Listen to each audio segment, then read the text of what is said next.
অবশ্যই ইতিমধ্যে স্বরাষ্ট্র মন্ত্রণালয়ের পক্ষ থেকে পদক্ষেপ নেওয়া হয়েছে। পররাষ্ট্র মন্ত্রণালয়কে আমরা অনুরোধ করেছি তারা এটা যেটা extradition treaty in between two countries আছে সেই মতে আমাদেরকে ফেরত দিবেন বলে আমরা আশা করছি এবং আমরা ফেরত আনার জন্য যথেষ্ট জোর প্রচেষ্টা চালাবো। প্রিয় সাংবাদিক বন্ধুগণ, আসসালামু আলাইকুম রহমতুল্লাহ। আমরা সরকারের দায়িত্ব গ্রহণ করার পরে এই প্রথমবার আমি কক্সবাজারে ভিজিটে আসলাম। জেলা আইন শৃঙ্খলা কমিটির মিটিংয়ে অ্যাটেন্ড করলাম। এখানে অনেক কিছু সিদ্ধান্ত আমাদের হয়েছে, এটা প্রতি মাসেই হবে। আজকে যে গুরুত্বপূর্ণ সিদ্ধান্ত হয়েছে তা হলো আমরা কক্সবাজার সমুদ্র সৈকতকে একটা শৃঙ্খলার মধ্যে নিয়ে আসব এবং এখানে সমস্ত অবৈধ যে স্থাপনা বা অস্থায়ী স্থাপনা যেগুলো হয়েছে এগুলো এক সপ্তাহের ভিতরে ক্লিন হবে জেলা প্রশাসনের নেতৃত্বে, বিচ ম্যানেজমেন্ট কমিটির নেতৃত্বে। বিচ ম্যানেজমেন্ট কমিটি এখনও গঠিত হয় নাই, নতুনভাবে গঠিত হবে। আর এখানে স্থানীয় সংসদ সদস্য জনাব লুৎফর রহমান কাজল সার্বিক সহযোগিতা করবেন এবং জেলা প্রশাসন আর পুলিশ প্রশাসনকে আপনারা সাংবাদিক বন্ধুগণও সহযোগিতা করবেন বলে আশা করি। কারণ আমাদের অহংকার হচ্ছে আমাদের কক্সবাজার বিচ। সারা বাংলাদেশে একটাই জায়গা আছে ভ্রমণের জন্য নাম্বার 1 তালিকায়, সেটা কক্সবাজার সমুদ্র সৈকত। এটাকে আমাদের জাতীয় এবং আন্তর্জাতিক মানে আমাদের উন্নত করতে হবে।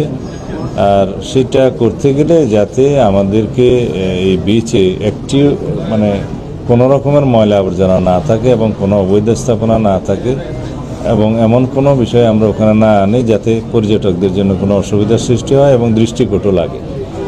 দ্বিতীয় হচ্ছে আইনশৃঙ্খলা পরিস্থিতির সার্বিক উন্নয়নের লক্ষ্যে কক্সবাজার জেলাতে পুলিশ প্রশাসনের নেতৃত্বে এবং সার্বিক সহযোগিতায় জনাব লুৎফর রহমান কাজল স্থানীয় সংসদ সদস্যের তার সহযোগিতা এবং তত্ত্বাবধানে এখানে সিসিটিভি ক্যামেরা সারা শহরে বসানো হবে।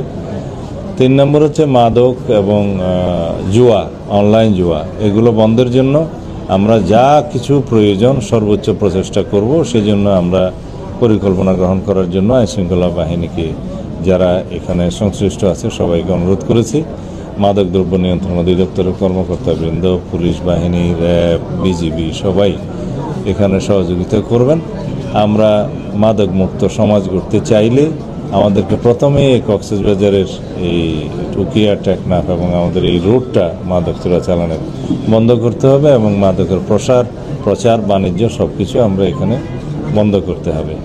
3 নম্বর ইস্যু হচ্ছে ট্রাফিক সিস্টেমের উন্নয়নের জন্য আমাদের মন্ত্রণালয়ের পক্ষ থেকে আরও কিছু জনবল এখানে দেয়া হবে, তখন এখানে ট্রাফিক সিস্টেমের আমরা উন্নয়ন করতে পারবো।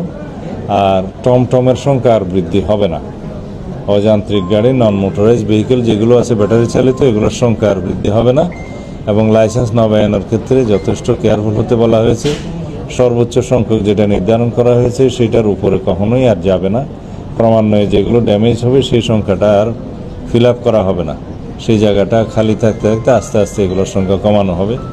আর এক লাইসেন্সের অধীনে যেন একাধিক এই সমস্ত টমটম বা নন মোটরাইজ ভেহিকেল না চলে সেটা যথেষ্ট নজর দেওয়া হবে। যার লাইসেন্সে একাধিক এরকম বাহন চলবে তার লাইসেন্স বাতিল হবে। এইভাবে একটা সুশাসনের মধ্যে নিয়ে আসতে হবে। আর গরিব মানুষরা যাতে কষ্ট না পায় সেদিকটাও আমরা লক্ষ্য রাখবো।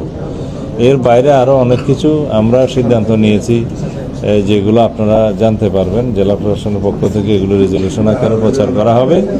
আশা করে আমাদের সার্বিক সহযোগিতায় এবং সমাজের প্রত্যেক শ্রেণী পেশার মানুষের সহযোগিতায়, বিশেষ করে সাংবাদিক বন্ধুদের আন্তরিক সহযোগিতায় আমাদের আইনশৃঙ্খলা পরিস্থিতি উন্নয়ন সহ অন্যান্য সমস্ত বিষয়ে আমরা শৃঙ্খলা ফিরিয়ে আনতে পারব।